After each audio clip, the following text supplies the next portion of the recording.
malam pemirsa IMTV, ketemu lagi dengan saya Dan Arya dan rekan saya. Dan saya Yuni Meliasari, pemirsa kembali selama 30 menit ke depan. Kami hadir untuk menemani aktivitas siang hari Anda tentunya dalam acara Kilas Sindo. Dan seperti biasa kami akan menyampaikan headline-headline dari sumber referensi terpercaya seputar Indonesia. Selain itu kita juga akan kehadiran narasumber yang tentu saja memberikan inspirasi dan motivasi untuk Anda. Betul. Iya, kita kembali lagi di Kilas Sindo. Betul. Ya. Dan sudah hadir di sini siapa aja, Yun?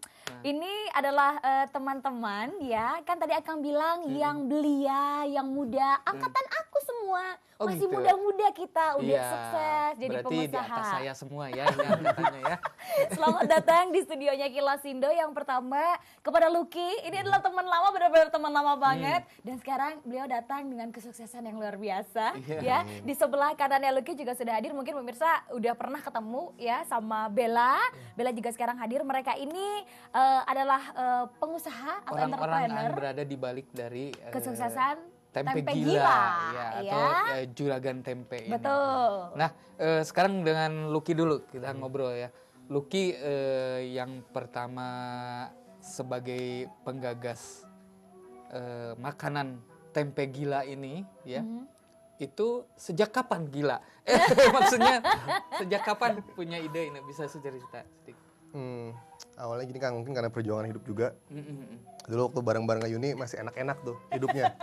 Masih enak-enak. Akhirnya ketika saya kuliah 7 tahun nggak beres-beres. Alhamdulillah beres setelah beres nikah waktu itu.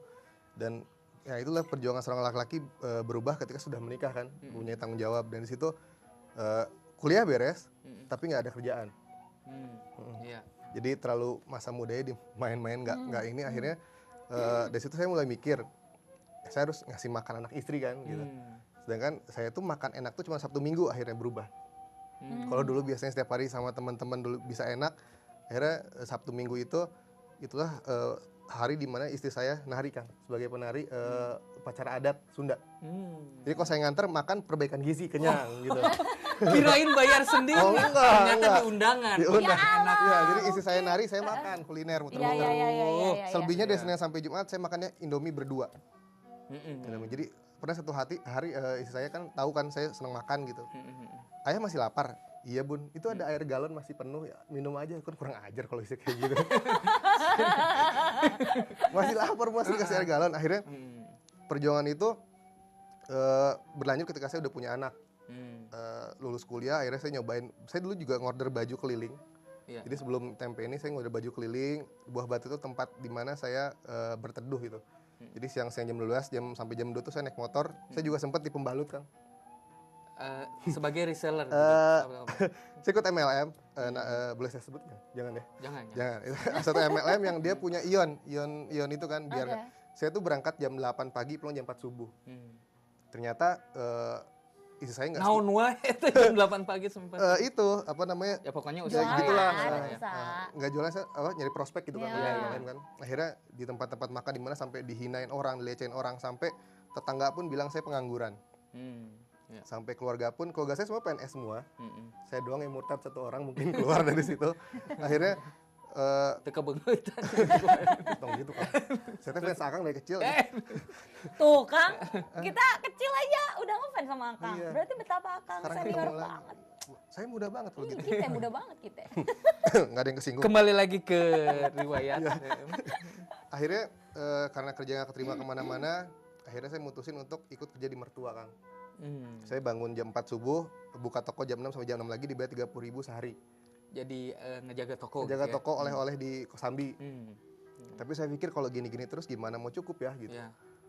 Akhirnya saya nemuin satu buku, penulisnya Mas Ipo Wright.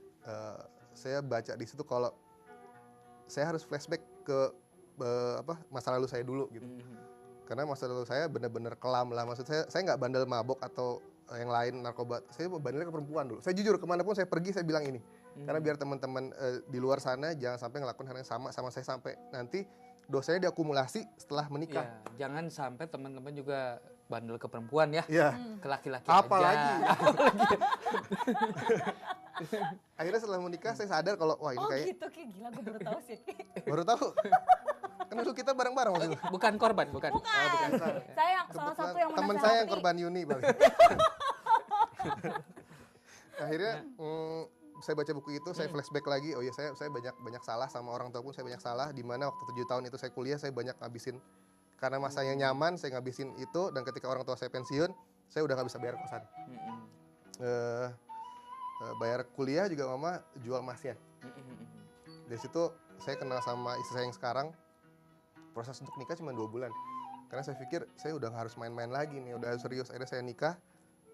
Yalah mulai tertata dari situ hidupnya, walaupun emang dari nol lagi gitu. Iya. Sampai saya usaha ditipu ya puluhan juta juga jadi, tapi akhirnya Terus itu, sampai menemukan Ini. untuk menjual tempe ini ini gimana? nemu Ini tempenya adalah Kang ya. hasil dari menunggu toko kayaknya. Nah, gini Kang idenya. ceritanya. Setelah udah baca buku itu, saya nyobain di buku itu kan ada panduan untuk apa ya, balik lagi sama Tuhan ya. Akhirnya di situ ada kita cobain dengan duha katanya. Iya. Saya nyobain untuk taubat lagi Kang, untuk Iya, balik iya. lagi ke nol. Saya cobain duha 7 hari, di hari ke-7 itu ini keajaiban ya yang saya bilang, karena saya merasakan di hari ke-7 itu tangan saya gerak sendiri untuk nulis merek tempe gelas sama juragan tempe ini. Sumpah demi Allah saya bener-bener ngerasain hari itu jam 9 di toko tuh di Kosambi di bawah di basement, saya ngerasain tangan gerak sendiri. Hari itu saya action langsung di loker tuh 20.000 saya nyuruh ke pegawai beli cabe, akhirnya bikin. Hari itu saya bikin, saya broadcast pakai BB, dan BB itu belinya juga dari hasil jual emas istri saya waktu itu. Bun, orang lain bisa punya jongkok dan toko, ayah mungkin tokonya dari sini. Apa? Dari Iya. BB ini. Dari BB.